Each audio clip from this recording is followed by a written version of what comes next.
hal-hal yang mendekatkan diri kita kepada Allah, mempelajari dinul Islam yang merupakan jalan yang memudahkan bagi pelakunya untuk menuju Allah Subhanahu wa taala dan menuju kebahagiaan dengan dimasukkan ke dalam al-jannah. Dalam hadis yang masyhur yang diriwayatkan oleh Imam Muslim rahimahullah, bahwa Rasulullah sallallahu alaihi wasallam bersabda, "Man salaka tariqan yaltamisu fihi ilman, sahhalallahu lahu bihi tariqan ilal jannah." Barang siapa yang menempuh satu jalan dengan tujuan untuk mendapatkan ilmu, meraih ilmu syar'i, maka Allah Subhanahu wa taala memudahkan baginya jalan menuju al-jannah. Dan pertemuan kita di malam hari ini merupakan pertemuan yang perdana di mana kita akan membahas salah satu kitab atau risalah yang sangat bermanfaat, yang sangat penting untuk dipelajari oleh setiap penuntut ilmu. Hal-hal yang berkaitan tentang prinsip-prinsip di dalam agama kita. Risalah ini termasuk di antara kitab-kitab yang ditulis oleh para ulama yang menjelaskan tentang kaidah-kaidah fikih. Dan risalah ini berjudul Manzumah Al-Qawaidi Al-Fiqhiyah. Manzumah disebut manzumah karena dia berbentuk bait-bait syair. Apabila satu kitab atau risalah dalam bentuk bait-bait syair, itu disebut an-nazmu atau al-manzumah. Apabila tidak berbentuk bait syair, maka itu disebut an-nathru atau al-manthurah. Maka ini dalam bentuk bait-bait syair yang berjumlah 49 bait yang ditulis oleh Al-Allamah Abdurrahman bin Nasir As-Sa'di rahimahullah ta'ala. Beliau salah seorang di antara guru dari Al-Allamah Muhammad bin Salih Al-Utsaimin rahimahullah ta'ala. Oleh karena itu, Syekh Ibn Utsaimin rahimahullah banyak sekali mengambil faedah dari Al-Allamah As-Sa'di, dari penulisannya, metode pengajarannya yang mudah untuk dipahami oleh setiap muslim dan muslimah. Manzumah Al-Qawaidi Al-Fiqhiyah atau kumpulan-kumpulan bait syair yang menjelaskan tentang kaidah-kaidah fikih. Ini mudah untuk difahami dan mudah untuk dihafal. Oleh karena itu, masih saja para penuntut ilmu, baik di negeri Arab, demikian pula di negeri kita, dan di negeri-negeri yang lainnya, mereka bersemangat untuk menghafal kumpulan bait-bait syair ini. Oleh karena itu, saya juga menasihatkan kepada para ikhwah, para akhwat untuk bersemangat setelah kita mempelajari dan memahami kandungan yang terdapat di dalam bait syair ini, kita berupaya untuk menghafalnya. InsyaAllah siapa yang menghafal, InsyaAllah akan dapat hadiah dari Ta'mir Masjid Al-Haq. InsyaAllah ya. Semoga. Nah, namun dapat atau tidak, ya tetap bermanfaat insyaallah. Dan saya berupaya, karena cara mempelajari manzumah ini bisa kita mempelajarinya dengan cara ringkas, bisa pula dengan cara yang panjang lebar. Namun disebabkan karena pertemuan kita yang tidak begitu sering, mungkin sekali dalam sebulan, sehingga saya berupaya untuk menjelaskan secara ringkas namun jelas insyaallah taala. Semoga Allah Subhanahu wa taala memberi taufik dan kemudahan kepada saya untuk menjelaskan kandungan-kandungan yang terdapat di dalam bait syair ini sehingga kita mudah untuk memahaminya. Kita langsung memasuki risalah dari Manzumah Al-Qawaid Al-Fiqhiyah. Berkata Al-Allamah Abdurrahman bin Nasir As-Sa'di rahimahullah, dan alangkah baiknya kalau memungkinkan bagi para ikhwah untuk bisa mengikuti kajian ini dengan memegang matannya atau risalah tersebut. Kata beliau rahimahullah ta'ala, alhamdulillahil aliyyil arfaqi wa jami'i al-asya'i wal mufarriqi. Alhamdulillah. Alhamdu artinya segala puji. Itu dalam terjemahan yang biasa diterjemahkan. Alhamdu artinya segala puji. Kata para ulama, yang dimaksud alhamdu adalah menyebutkan sifat-sifat yang dipuji, berupa sifat-sifat kesempurnaan yang disertai dengan rasa cinta dan pengagungan terhadap yang dipuji tersebut. Itu makna alhamdu, bahwa alhamdu itu adalah menyebutkan sifat-sifat yang terpuji, yang sempurna, yang disertai dengan rasa cinta dan pengagungan terhadap yang dipuji. Oleh karena itu, alhamdu yang sifatnya mutlak dan menyeluruh hanya untuk Allah Subhanahu wa ta'ala, tidak kepada yang lainnya, karena kesempurnaan hanyalah milik Allah Azza wa Jalla. Allah Jalla wa Ala maha sempurna dengan nama-namanya yang husna dan sifat-sifatnya yang maha tinggi, yang maha agung, yang tidak ada kekurangan sedikit pun, ditinjau dari sisi manapun. Itulah sifat Allah Subhanahu wa ta'ala, sehingga hanya dialah yang berhak untuk mendapatkan alhamdu al-mutlaq, sifat alhamdu yang bersifat mutlak dan menyeluruh. Hanya Allah Subhanahu wa ta'ala. Oleh karena itu kalimat alhamdulillah adalah pernyataan seorang hamba bahwa hanyalah Allah Azza wa Jalla yang memiliki kesempurnaan dengan sifat-sifatnya, yang disertai dengan rasa cinta seorang yang mengucapkannya dan pengagungan. Sehingga ketika seorang mengatakan alhamdulillahi, berarti dia memuji Allah Subhanahu wa ta'ala yang disertai dengan rasa cinta dan pengagungan. Apabila pujian tanpa disertai dengan rasa cinta dan pengagungan, maka itu disebut al-madhu. Disebut al-madhu. Madhun, bedakan antara hamdun dan madhun.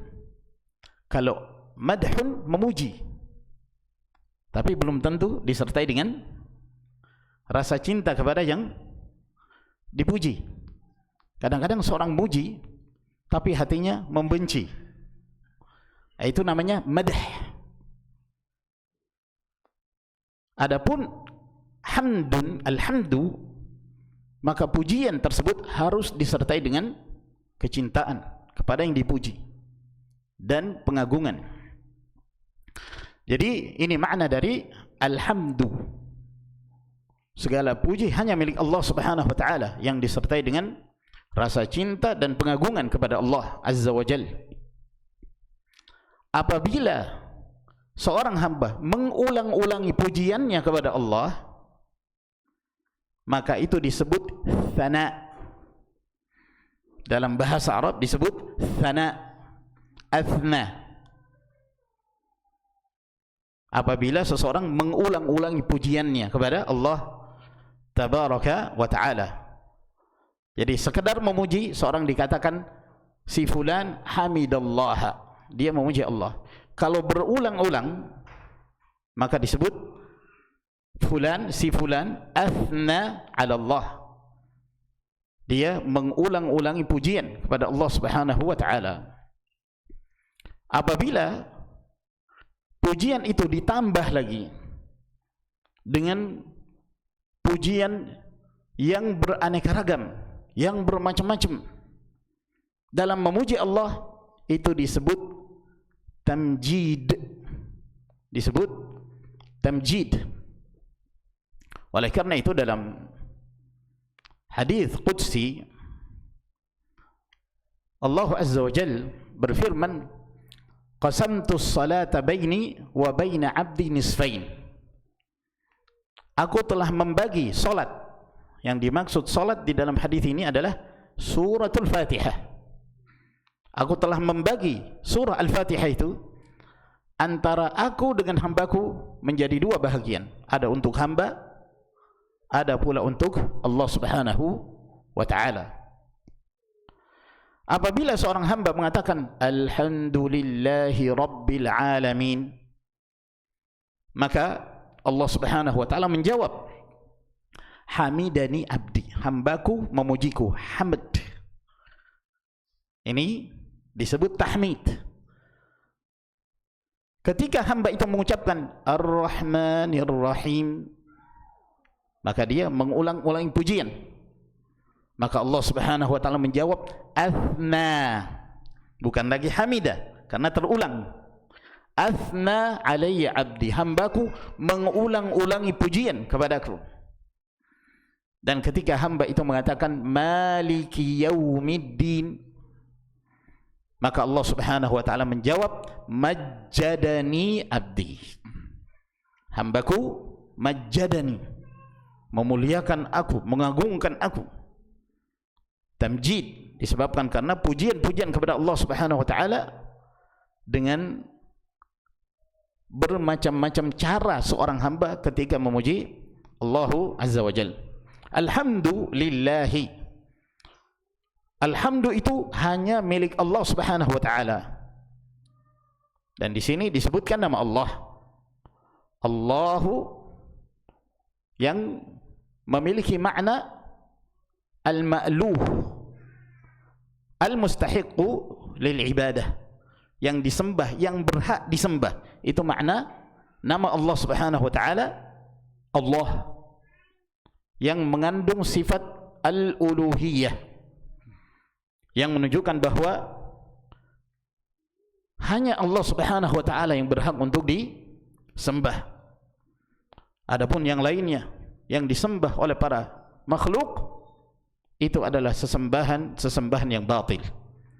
Dzalika bi anna Allah huwal haqq wa innama yad'una min dunihi huwal batil.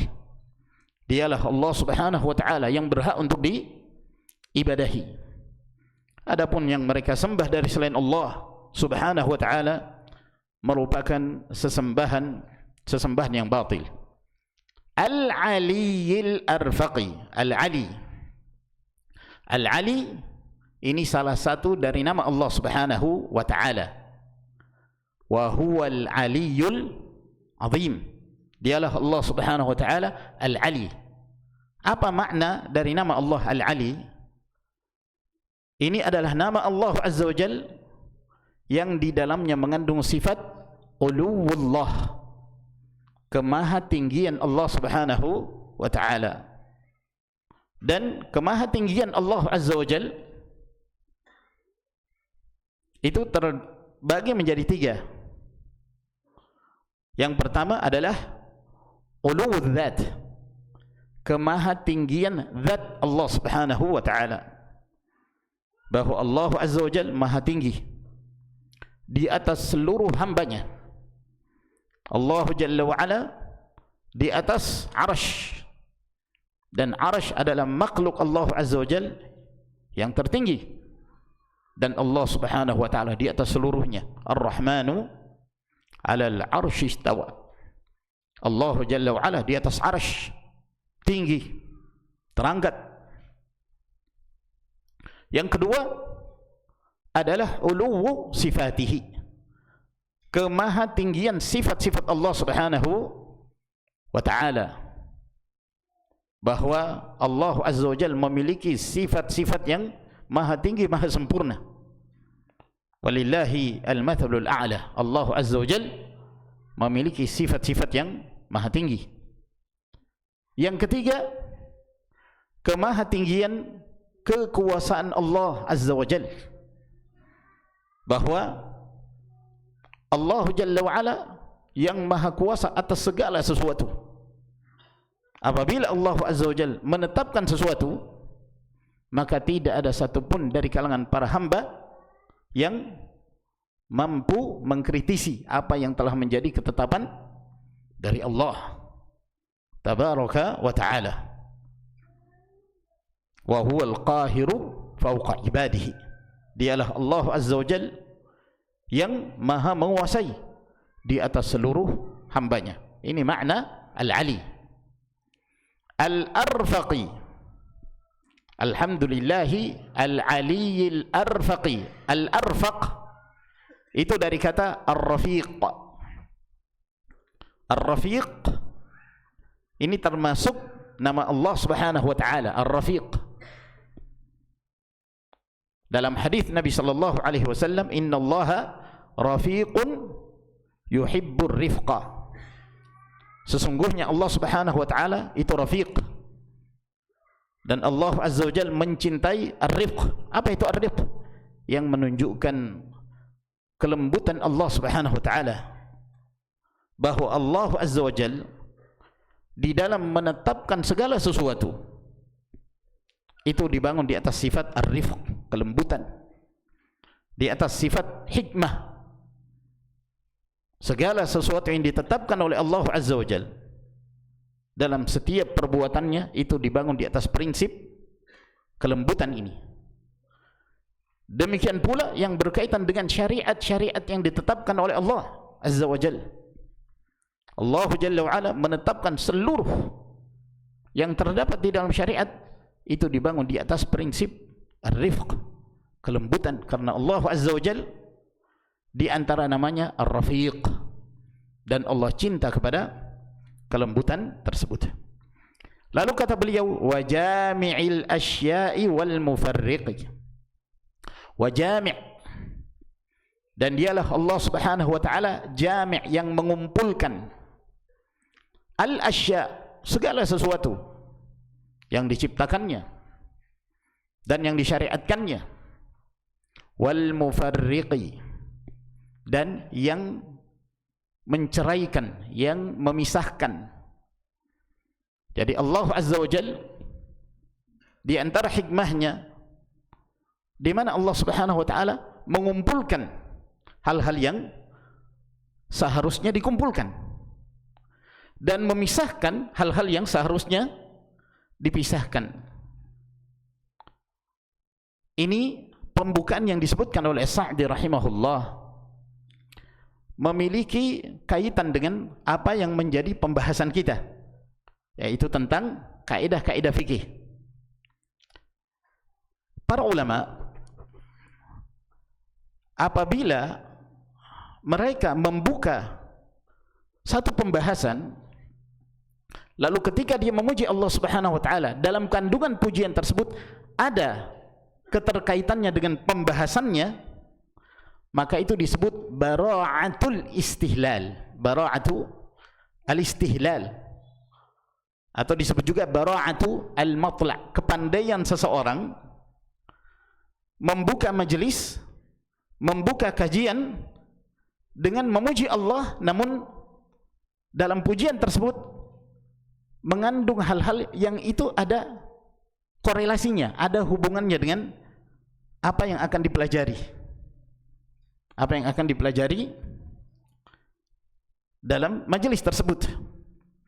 Nah, di sini As-Sa'di rahimahullah ta'ala, beliau membuka bait-bait syair ini dengan menyebutkan bahwa Allah subhanahu wa ta'ala jami'il asya' wal mufarriq. Allah mengumpulkan hal-hal yang memang harus dikumpulkan, sebagaimana Allah memisahkan hal-hal yang harus dipisahkan, tidak boleh disamakan. Sebab adanya kaidah-kaidah fikih tujuannya adalah untuk mengumpulkan hal-hal yang memang harus dikumpulkan. Kenapa? Karena memiliki hukum yang sama. Memiliki hukum yang sama. Misalnya, di masa Nabi sallallahu alaihi wasallam, khamr, sesuatu yang memabukkan, itu terbuat dari anggur. Bahannya anggur. Pada zaman sekarang, hal-hal yang memabukkan itu banyak sekali, dari anggur dan selain anggur. Apakah dengan cara diminum, atau dengan cara dihisap, atau dengan cara disuntikkan, yang menyebabkan seseorang merasakan sebuah kenikmatan yang menyebabkan hilangnya akal.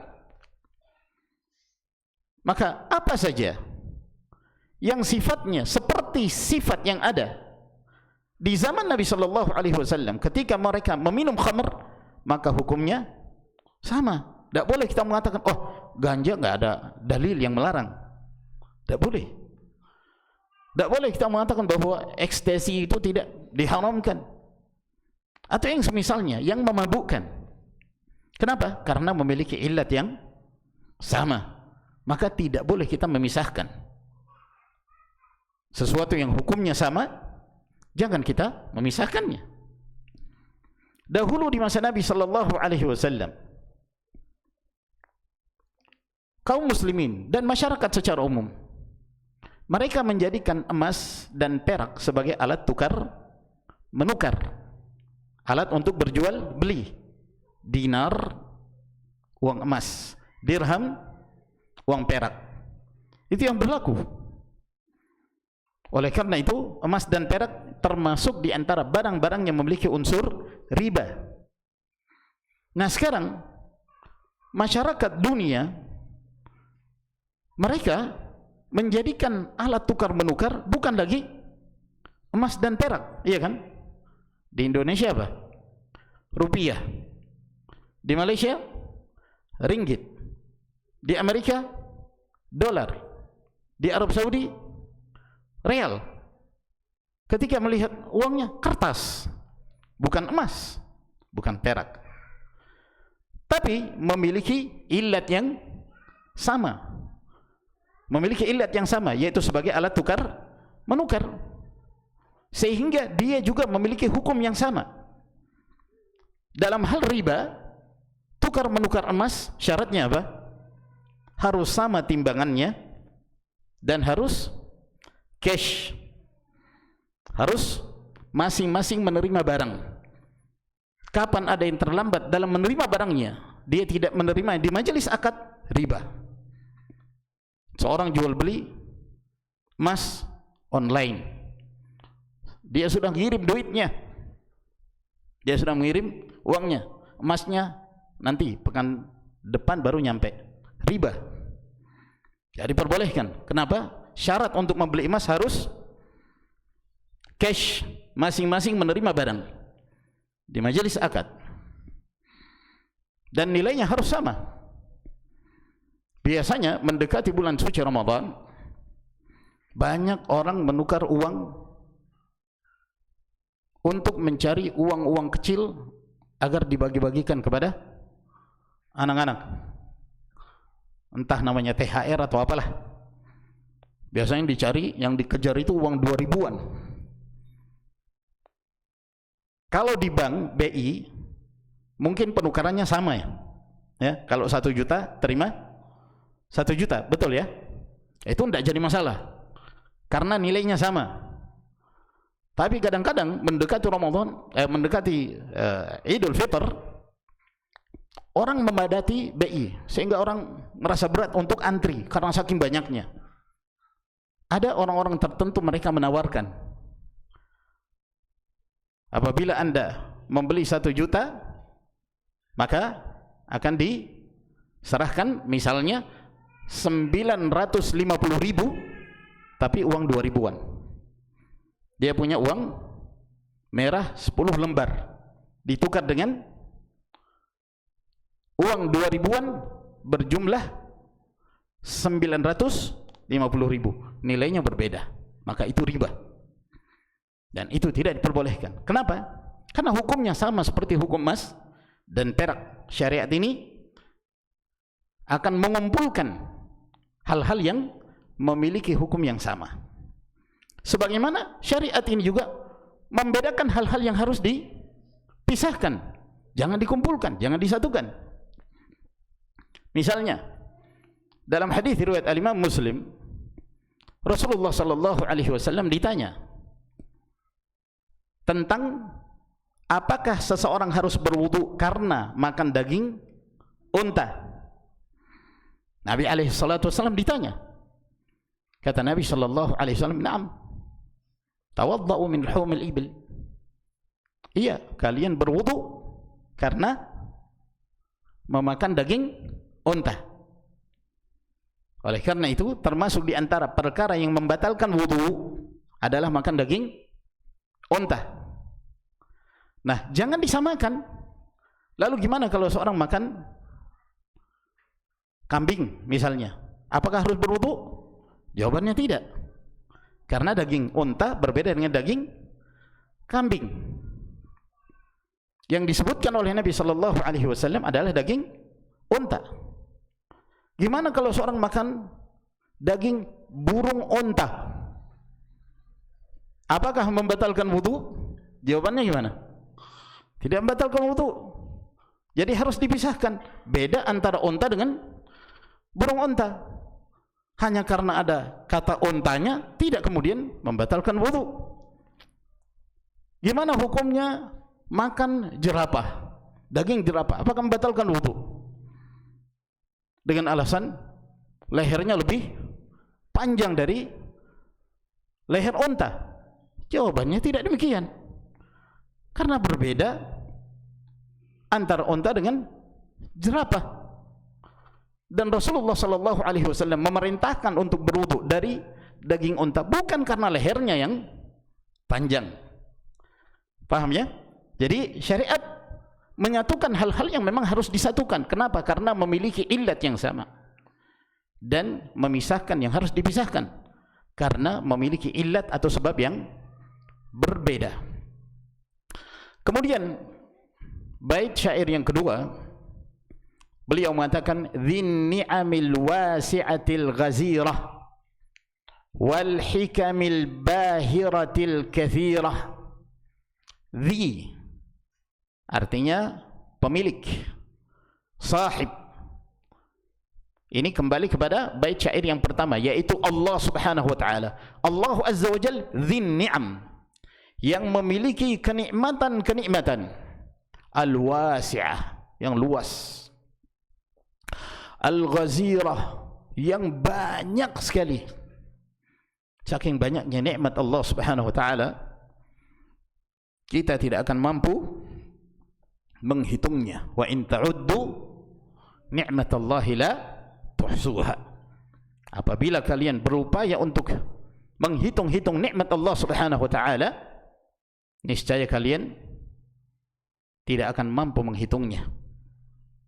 Nikmat Allah itu sangat banyak. Apapun yang kita rasakan dari sebuah kenikmatan dalam kehidupan ini, itu pasti datangnya dari Allah subhanahu wa ta'ala. Dialah Allah azza wa jalla yang berfirman, wa ma bikum min ni'matin fa min Allah. Apapun yang kalian rasakan dari sebuah kenikmatan, nikmat apa saja, maka itu datangnya dari Allah subhanahu wa ta'ala. Wa asbagha alaikum ni'amahu zahiratan wa batinah. Dialah Allah azza wa jalla yang memberikan kenikmatan kepada kalian, nikmat yang zahir, yang nampak, dan kenikmatan yang batin, yang tidak nampak.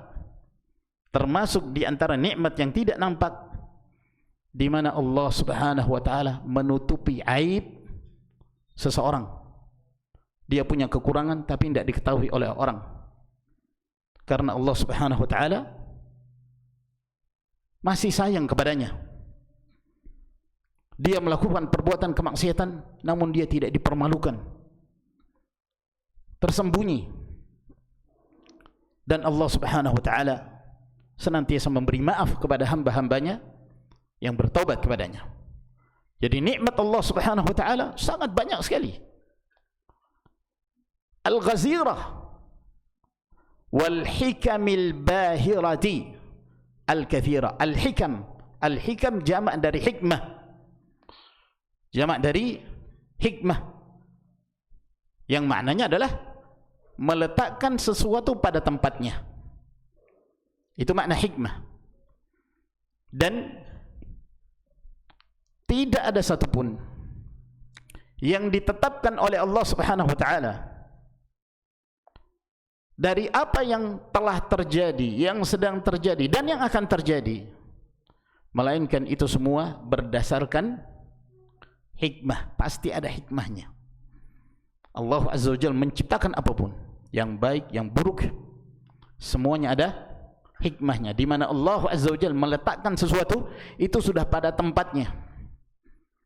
Maka hikmah-hikmah yang ditetapkan oleh Allah Subhanahu wa taala al-bahirah, yang menakjubkan para hamba, yang membuat akal ini tercengang saking takjubnya dia melihat apa yang telah menjadi ketetapan Allah Subhanahu wa taala baik dalam kehidupan jagat raya ini, demikian pula hikmah-hikmah yang ditetapkan oleh Allah dalam syariatnya. Tidak ada satupun dari apa yang telah ditetapkan oleh Allah Subhanahu wa taala itu sia-sia. Apapun yang ditetapkan oleh Allah, apapun yang diciptakan oleh Allah Azza wa Jalla, tidak ada yang sia-sia. Jangan sampai ada yang mengatakan, oh, kenapa sih tikus diciptakan? Tidak ada manfaatnya. Allah menciptakan tikus sia-sia. Tidak boleh kita mengatakan demikian. Karena Allah Azza wa Jalla Maha mengetahui apa yang menjadi kemaslahatan para hamba. Hikmah itu ada yang kita ketahui, ada yang tidak kita ketahui. Mengapa ketika solat kita diperintahkan untuk bersedekap? Jangan sampai ada yang mengatakan, oh itu sia-sia. Kenapa kok kita bersedekap? Apa sih manfaatnya? Hati-hati. Ketika engkau tidak mengetahui manfaatnya, bukan berarti tidak ada manfaat. Bukan berarti tidak ada hikmah. Oleh karena itu, yang wajib bagi seorang mukmin adalah tunduk kepada syariat yang telah ditetapkan oleh Allah Subhanahu wa taala. Apakah dia mengetahui hikmahnya atau dia tidak mengetahui hikmahnya? Aisyah radhiyallahu taala anha, ketika beliau ditanya, kenapa sih seorang wanita haid apabila dia telah suci, maka dia diperintahkan untuk mengqadha, mengganti puasa, tapi salat enggak diperintahkan. Kenapa? Kenapa dibedakan? Salat tidak diqadha, tapi puasa diperintahkan untuk diqadha, diganti. Kenapa demikian? Kata Aisyah radhiyallahu taala anha, kami dahulu di masa Nabi sallallahu alaihi wasallam mengalami haid, maka kami diperintahkan untuk mengganti puasa, namun tidak diperintahkan mengganti salat. Maksudnya ini sudah aturan dalam syariat. Ya, jangan lagi kamu mengotak-atik karena kamu merasa tidak mengetahui hikmahnya, sehingga engkau mempertanyakan atau meragukan apa yang telah ditetapkan dalam syariat Allah Subhanahu wa taala. Demikian pula ayat-ayat Al-Qur'an Al-Karim. Allah Azza wa Jalla menyebutkan ayat-ayat di dalam Al-Qur'anul Karim itu dibangun di atas hikmah. Semua ada maslahatnya, semua ada manfaatnya, dan diletakkan pada penempatannya yang benar.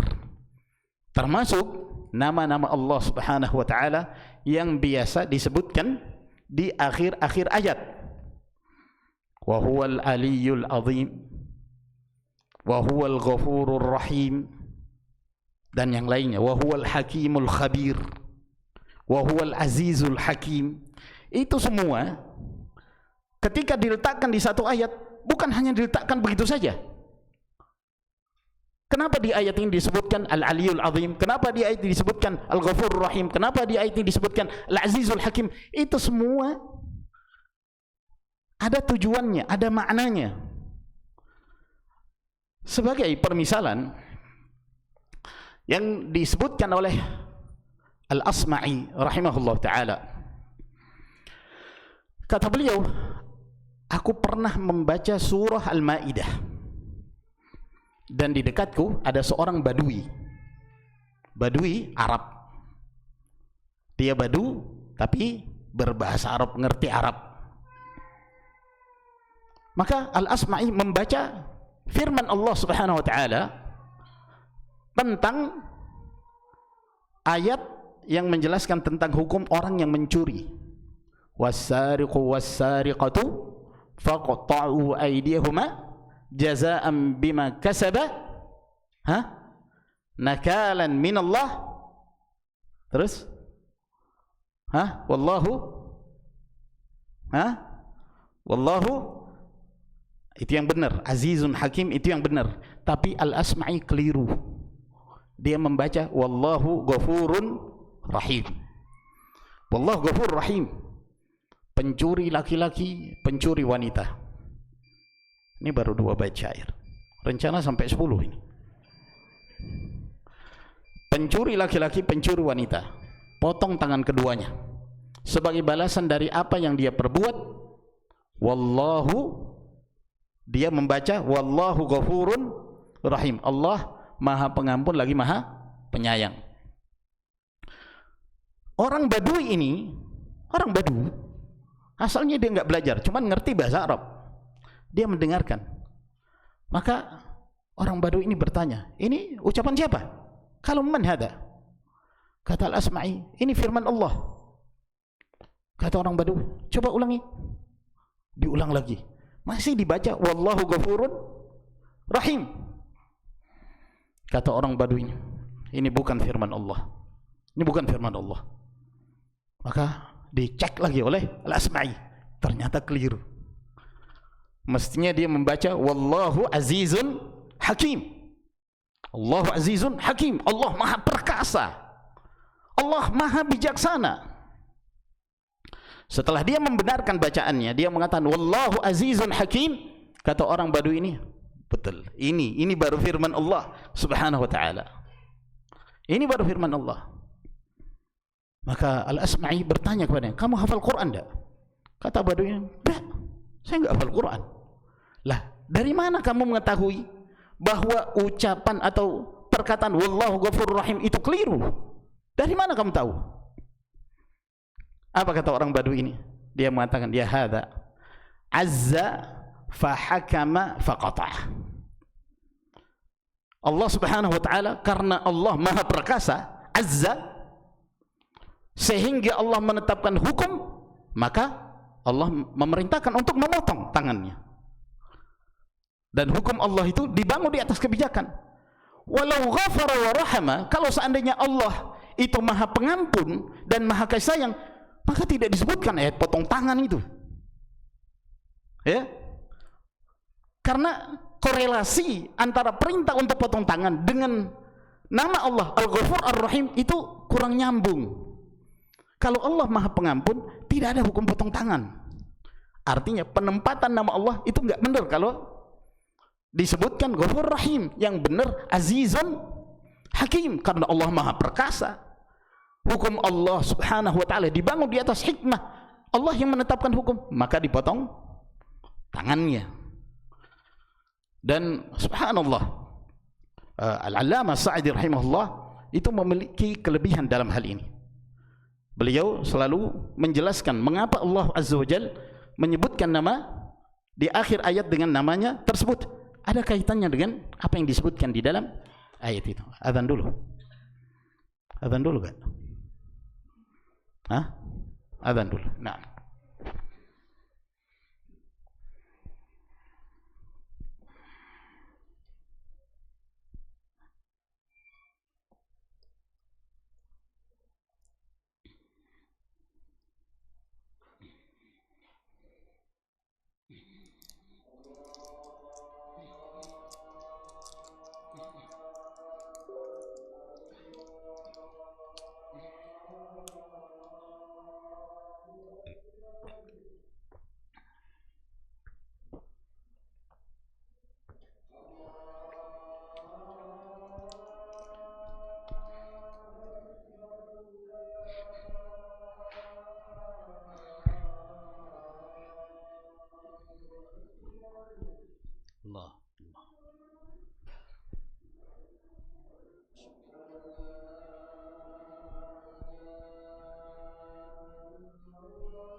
Kita lanjutkan kembali.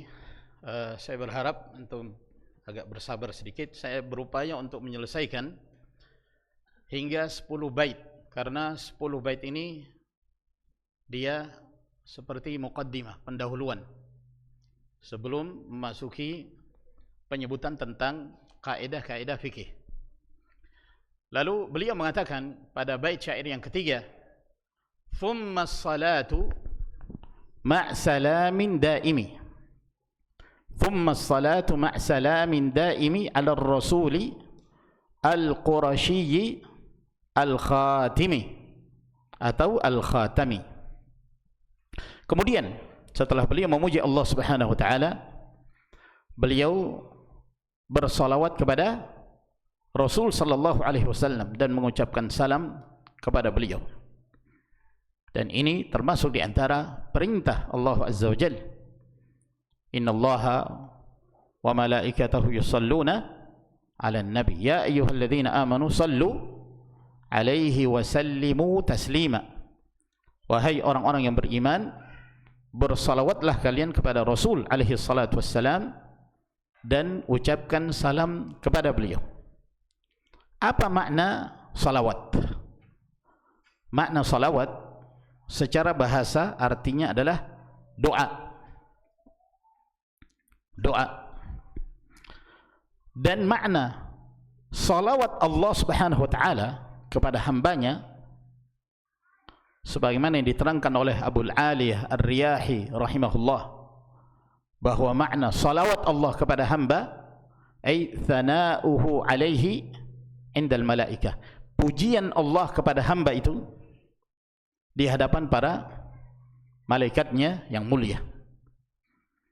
Jadi ketika seseorang bersalawat yang dikirim kepada Rasul sallallahu alaihi wasallam, itu maknanya bahwa kita memohon kepada Allah Subhanahu wa taala agar memberi salat kepada Rasulnya sallallahu alaihi wasallam, dan bersalat kepada Nabi alaihi salatu wassalam termasuk di antara amalan yang mulia.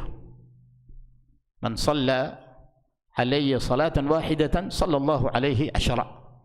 Kata Nabi sallallahu alaihi wasallam, barang siapa yang bersalawat satu kali kepadaku, maka Allah Azza wa Jalla membalasnya dengan bersalat kepadanya sebanyak 10 kali. Oleh karena itu kata Syekhul Islam Ibn Taimiyah rahimahullah ta'ala, wa salatuna wa salamuna alaihi min afdali ma abbadana Allahu bihi. Salawat kita dan ucapan salam kita kepada Rasul sallallahu alaihi wasallam termasuk di antara yang paling afdal yang Allah Azza wa Jalla memerintahkan kita untuk beribadah dengannya. Maka jangan bosan-bosan untuk mengucapkan salawat kepada Rasulullah sallallahu alaihi wasallam. Apalagi pada saat kita mendengar nama beliau disebut. Merugi seseorang ketika disebut nama Nabi alaihi salatu wassalam lalu dia tidak bersalawat kepada Rasulullah alaihi salatu wassalam.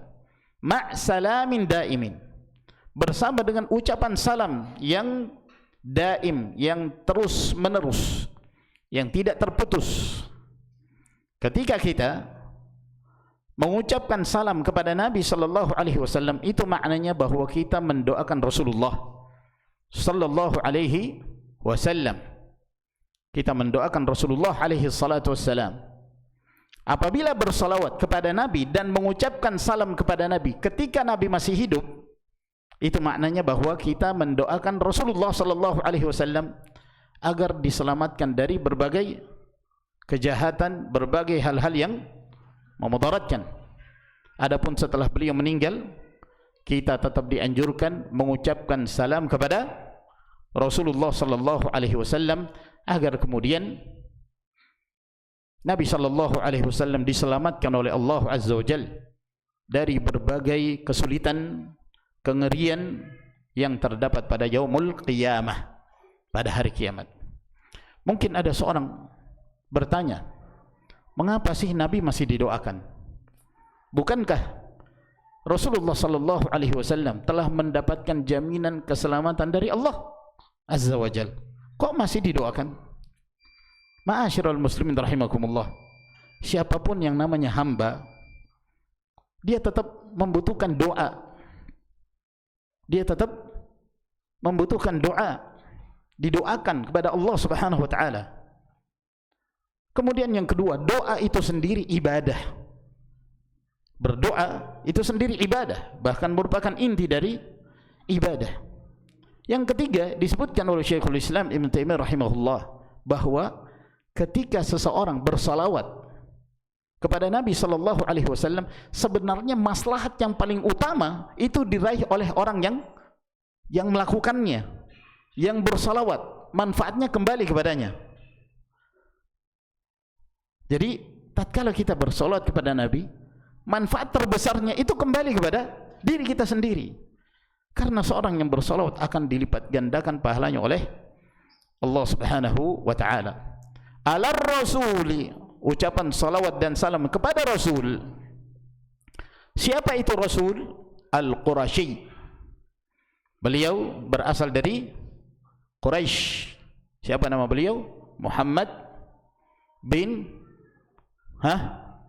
Abdullah bin Abdul Muttalib bin Hashim bin Abdul Manaf bin, tambah lagi, Abdul Manaf bin Qusay bin Kilab bin Murrah bin Ka'ab bin Lu'ay bin Ghalib bin Fihr bin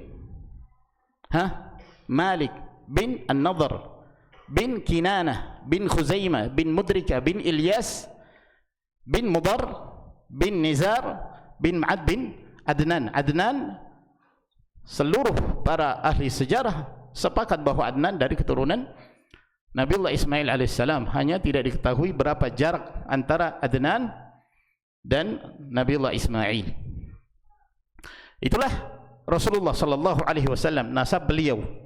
Nah, yang disebut Quraisy terjadi khilaf, terjadi perselisihan. Ada yang mengatakan bahwa yang disebut Quraisy itu dari kakek beliau yang bernama An-Nadhr, An-Nadhr ibnu Kinanah. Dialah yang disebut Quraisy atau disebut Quraisy Al-Akbar. Mengapa dinamakan Quraisy? Berselisih para ulama dalam menjelaskan. Ada yang mengatakan bahwa Quraisy dari At-Taqarrush. At-Taqarrush itu maknanya tijarah, berdagang. Karena masyarakat Quraisy, mereka dikenal dengan kepandaian mereka dalam berbisnis, berdagang. Maka disebut Quraisy. Ada lagi yang mengatakan bahwa Quraisy dari kata qirish. Qirish yaitu ikan hiu. Ya. Qirish ikan hiu. Dan mereka digelari dengan Quraisy disebabkan karena mereka dikenal dengan kekuatannya. Dikenal dengan kekuatannya. Wallahu alam tentang asal penamaan Quraisy tersebut. Al-Khatami. Al-Khatami yang artinya penutup para nabi. Tidak ada lagi nabi setelah beliau sallallahu alaihi wasallam. Lalu bait yang keempat, wa alihi wa sahbihi al-abrari al-haizi maratib al-fakhari. Wa alihi, dan alihi. Alihi memiliki dua makna yang masyhur. Makna yang pertama, alihi artinya kerabatnya. Kerabat. Siapapun yang menjadi kerabat disebut alihi, alu fulan. Makna yang kedua, al artinya pengikut. Artinya pengikut. Sebagaimana yang disebutkan dalam firman Allah Subhanahu wa taala, wa adkhilu ala fir'aun. Masukkanlah ala. Ala maksudnya para pengikut Fir'aun ke dalam siksaan yang sangat pedih. Jadi kata para ulama, apabila ketika seseorang di dalam bersalawat dia mengatakan Allahumma salli wa sallim ala rasulillah wa alihi wa sahbihi, tidak disebutkan pengikut, maka makna dari alihi di situ adalah para pengikutnya. Namun kalau disebutkan berbarengan wa alihi wa sahbihi wa man tabi'ahum, dan siapa saja yang mengikuti mereka, maka yang dimaksud alihi adalah kerabat Rasulullah sallallahu alaihi wasallam yang mukmin. Wa sahbihi, demikian pula terkirim salawat dan salam kepada para sahabatnya. Sahb itu jamak dari sahib, artinya sahabat. Yang dimaksud sahib di sini adalah sahabi, sahabat Nabi sallallahu alaihi wasallam. Yang dimaksud sahabat Rasul alaihi salatu wassalam, siapa saja yang bertemu Nabi alaihi salatu wassalam ketika Rasulullah masih hidup. Ketika Rasulullah masih hidup dan dia muslim. Dia muslim dan meninggal sebagai seorang muslim. Itulah yang disebut sahabat Rasul sallallahu alaihi wasallam. Al-haizi maratib al-fakhari. Mereka lah yang meraih, al-haizi, yang meraih maratib, kedudukan, al-fakhar, yang membanggakan, kedudukan yang membanggakan. Karena para sahabat Nabi sallallahu alaihi wasallam, mereka adalah generasi terbaiknya umat ini.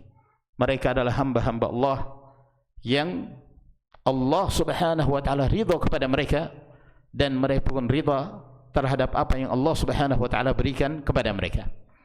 Lalu bait syair yang kelima, kata beliau, i'lam, ketahuilah, hudita. Hudita, hudita itu artinya doa.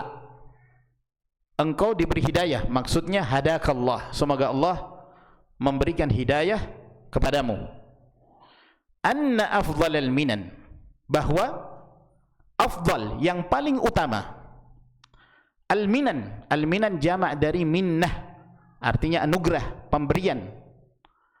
Bahwa pemberian yang paling utama, pemberian yang terbesar, karunia yang tertinggi yang Allah Subhanahu wa taala berikan pada seorang hamba, apa itu? Ilmun. Ilmu. Itulah yang termulia. Ilmu itu adalah sesuatu yang paling mulia dalam kehidupan seorang hamba. Tapi ilmu yang mana? Nah, di sini beliau menjelaskan. Ilmun yuzilu syakka anka wad-daran. Yaitu ilmu yang yuzil, menghilangkan asyak, keraguan-raguan, angka darimu, menghilangkan keraguan-raguan tentang agama Allah Subhanahu wa taala dari dirimu. Maksudnya syubhat, perkara-perkara syubhat yang dapat menyebabkan seorang ragu tentang agamanya. Ketika seseorang memiliki ilmu ini, maka syubhat itu hilang, yang menyebabkan engkau yakin atas kebenaran Islam dan kebenaran apa yang dibawa oleh Rasulullah sallallahu alaihi wasallam. Ini ilmu yang bermanfaat. Inilah yang disebut al-ilmu an-nafi'. Ilmu yang bermanfaat. Ilmu yang bermanfaat apabila dia mampu menghilangkan pertama, keraguan-raguan atau syubhat. Yang kedua, ad-daran, kotoran, noda. Yang dimaksud adalah syahwat. Jadi al-ilmu nafi', ilmu yang bermanfaat adalah ilmu yang ketika engkau mempelajarinya menyebabkan keraguan-raguan tentang agama ini hilang dari dirimu. Engkau semakin yakin tentang kebenaran Islam, kebenaran apa yang dibawa oleh Rasul sallallahu alaihi wasallam. Tapi apabila engkau mempelajari satu ilmu menyebabkan engkau semakin ragu, berarti itu bukan ilmu yang bermanfaat. Seperti ilmu kalam, ilmu filsafat, ketika seseorang mendalaminya menyebabkan dia semakin ragu tentang agama Allah subhanahu wa ta'ala, itu bukan ilmu yang bermanfaat. Yang kedua, ilmu yang ketika engkau mempelajarinya menyebabkan engkau mampu menyelisihi syahwatmu, tidak mengikuti hawa nafsumu, namun engkau berupaya untuk mengikuti apa yang dicintai dan diridai Allah subhanahu wa ta'ala. Jadi ini ketentuan untuk mengetahui ilmu yang bermanfaat, ilmu yang menghilangkan darimu apa? Dua hal, syubhat dan syahwat. Wa yakshiful haqqa lidhil qulubi wa yusilul abda ilal matlubi. Wa yakshif, dan menyingkap al-haq, kebenaran, sehingga engkau menjadi orang yang mengerti kebenaran itu. Engkau tahu kebenaran. Menyingkap kebenaran itu lidhil qulubi, bagi orang-orang yang memiliki hati, sehingga hati itu terisi oleh iman, hati itu terisi oleh kebenaran. Adapun syubhat keluar, syahwat hilang. Syahwat yang dimaksud di sini hawa nafsu. Namun dia hanya mengikuti apa yang datang dari Allah Subhanahu wa taala dan Rasulnya. Wa yusilul abda, dan menyampaikan seorang hamba ilal matlubi, kepada apa yang dia cari. Apa yang kita cari? Al-jannah, surga Allah Subhanahu wa taala. Mengapa kita berada di tempat ini? Mengapa kita mengerjakan salat 5 waktu? Mengapa kita berpuasa di bulan suci Ramadan? Mengapa kita menjalankan perintah itu? Tujuan kita adalah untuk meraih jannahnya Allah Subhanahu wa ta'ala. Lalu kata beliau, fahris, maka bersemangatlah engkau. Fahris, bersemangatlah engkau. Ala fahmika, untuk engkau memahami lil qawaidi, kaidah-kaidah. Kaidah-kaidah, fahami dengan baik. Jami'at, karena kaidah itu mengumpulkan. Jami'at al-masail, permasalahan-permasalahan. Asyawaridi, asyawaridi itu yang terpencar-pencar, dari kata syarada.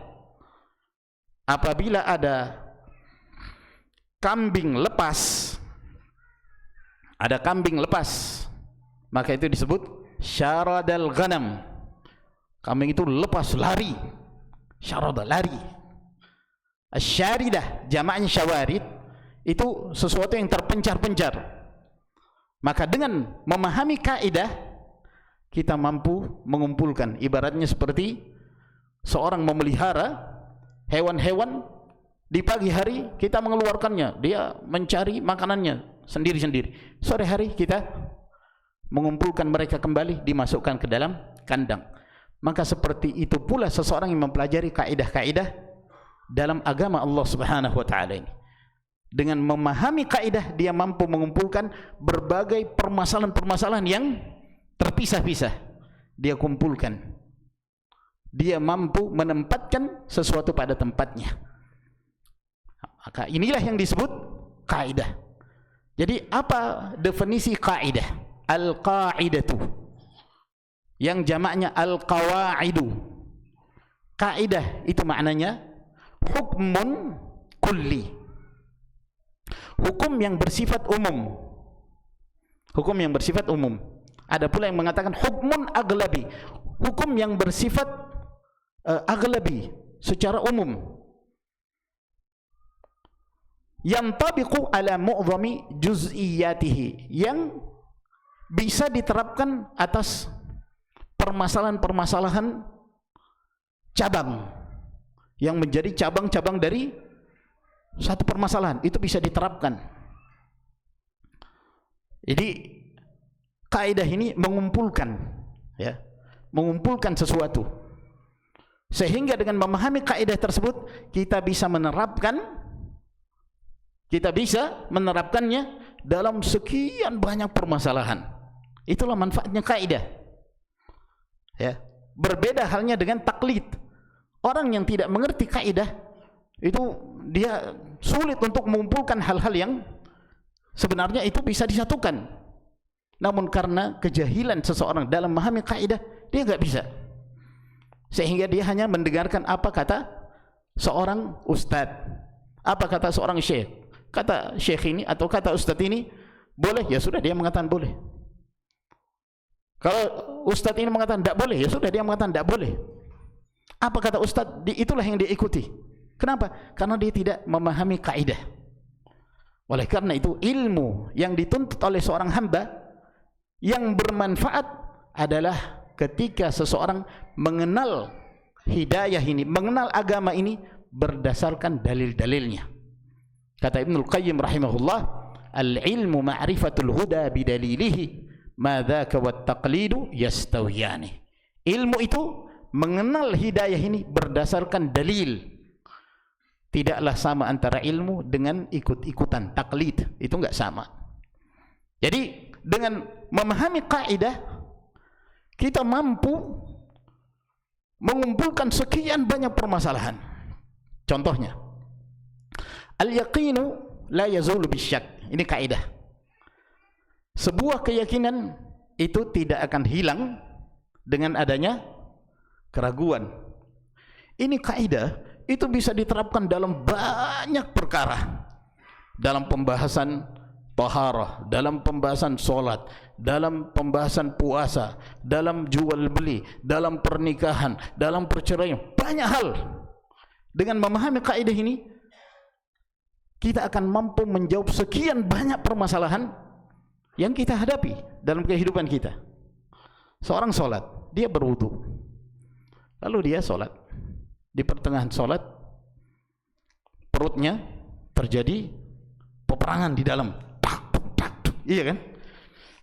Ini sampai ke belakang enggak? Keluar enggak ya? Iya kan? Ini buang angin apa enggak? Ragu dia. Gimana? Dia batalkan solat enggak? Hah? Batal enggak? Jangan dia batalkan. Kenapa? Dia masih ragu. Selama dia masih ragu, keraguan tidak membatalkan sebuah keyakinan. Kenapa? Kaidahnya al-yaqinu la yazulu bisyak. Keyakinan tidak akan hilang karena disebabkan adanya keraguan. Ya. Seorang suami bertengkar dengan istrinya yang menyebabkan dia marah. Kamu. Ya. Kate. Ya. Setelah itu selesai. Dia berupaya untuk meredam amarah. Tadi itu saya mengucapkan kata cerai atau tidak ya? Tadi itu ketika saya bilang dia cerai atau tidak ya? Ragu dia. Ragu. Asalnya dia apa? Suami sah dengan akad nikah yang sah, saksi jelas, bahkan ada buku nikahnya lagi.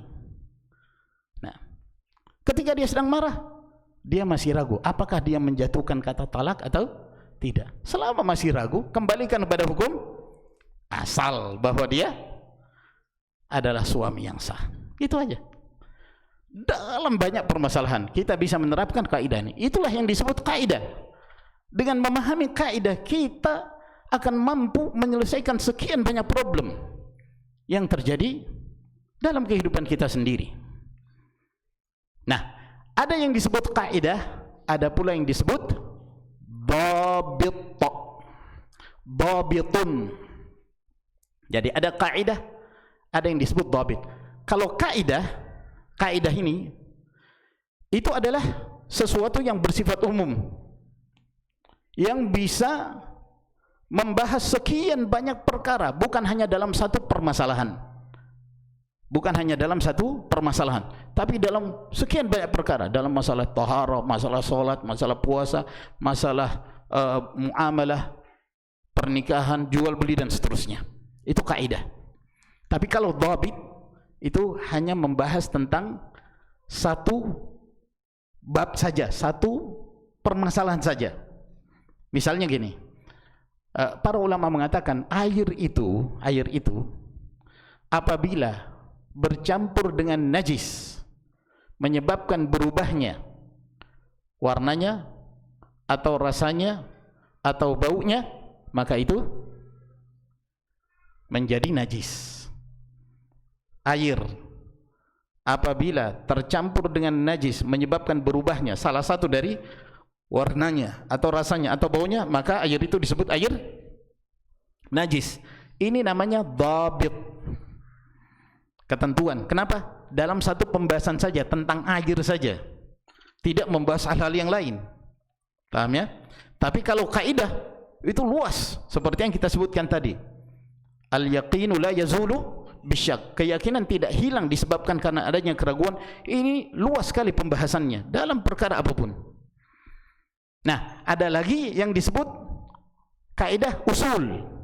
Jadi yang kita bahas ini adalah kaidah fikih. Ada lagi yang disebut kaidah usul atau usul fikih. Ada usul fikih, ada kaidah fikih. Ini berbeda.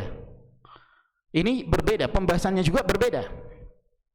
Nah, perbedaannya banyak. Para ulama banyak sekali menyebutkan perbedaan antara usul fikih atau kaidah usul dengan kaidah fikih. Di antara perbedaan yang paling nampak, bahwa usul fikih itu tidak bisa langsung dijadikan sebagai hujjah. Dia butuh perantara yang akan menyambungkan antara kaidah usul dengan sebuah permasalahan. Butuh ada penyambungnya, nggak bisa langsung dipakai. Berbeda halnya dengan kaidah fikih. Kalau kaidah fikih itu bisa langsung diterapkan tanpa membutuhkan perantara.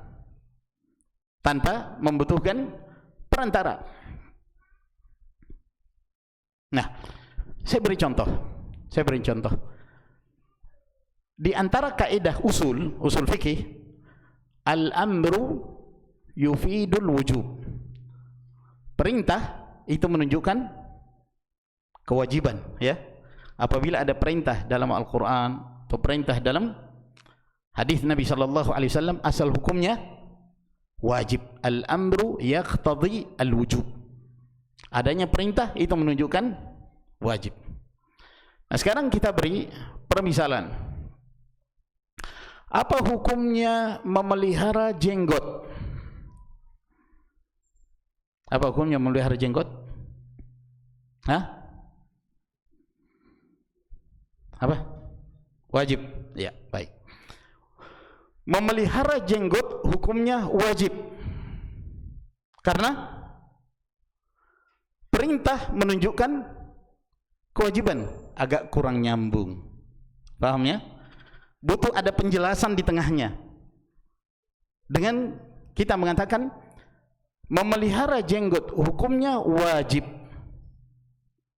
karena adanya perintah di dalam syariat. Ini penyambungnya. Ada perintah di dalam syariat. Baru kita mengatakan dan perintah itu menunjukkan kewajiban.